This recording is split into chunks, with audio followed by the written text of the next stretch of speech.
This is Bangphra Water Bird Research and Breeding Center, located in Chonburi, Thailand. It was established in 1992 and it is home to a collection of endangered species ranging from rare primates, lizards, water birds, snakes and tortoises. Most of the animals that you will find here have been recovered and rescued in and around Thailand, where they are victims of a fast-growing online illegal wildlife trade.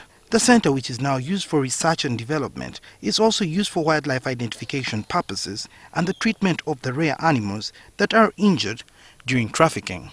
We need to get a better health care to them, deworming or screening the disease, and get recovery them from the bad transportation in illegal wildlife trade.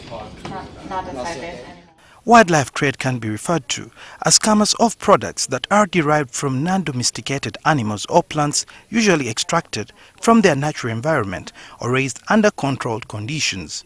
This may involve the trade of living or dead individuals, tissues such as bones, skins, meat or other products. According to the World Wildlife Fund, there has been an unprecedented spike in illegal wildlife trade, an issue that is now threatening to overturn decades of conservation gains. In 2011 alone, 23 metric tons of ivory, a figure that represents 2,500 elephants, were seized in 13 of the largest seizures to date. Poaching also threatens some of the wildlife, making most of the species such as wild tigers endangered. Sal Amato is a law enforcement specialist attached to USAID who has for decades been trying to fight illegal wildlife trade. He explains how big the problem really is. We recognize that, especially with regards to elephant ivory and rhino horn, the majority of those are coming out of African countries. They're transiting through places like Singapore and Malaysia and some Southeast Asian countries like Thailand, but they're destined for countries in Asia. He's now working with several law enforcement agencies and helping them to build capacity, especially in Southeast Asia, to make sure that illegal wildlife trade is put to one end.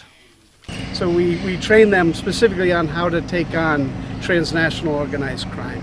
And then we are looking to strengthen the coordination that needs to happen among those source countries and destination countries. So we recognize this is a transnational problem, so law enforcement has to also have a transnational approach. Some of the animals and birds that have been rescued from different airports and border points in Thailand in the process of smuggling can be found here at Bangphra Water Bird Research and Breeding Center. Some of these species are now extinct in the wild, making this place one of the few areas in the world with such an exotic collection of rare and endangered species. Some of the origins of these animals are unknown, and researchers and veterinary doctors have to treat them without knowing what possible health threats they pose. They come from all over the world, but sometimes one problem is we didn't know about their original species because we just a place that kept the animal, but we didn't decide to catch or custom. We didn't know. That's why we need to get to develop the better biosecurity because we don't know about their origin. According to Simone Haysom, a senior analyst at the Global Initiative Against Transnational Organized Crime, online illegal wildlife trade has become increasingly lucrative to poachers and traffickers, something that is now posing a great threat to endangered species around the world. The illegal wildlife trade, like many illicit trades, is in the shadows. So we have very incomplete information about its size.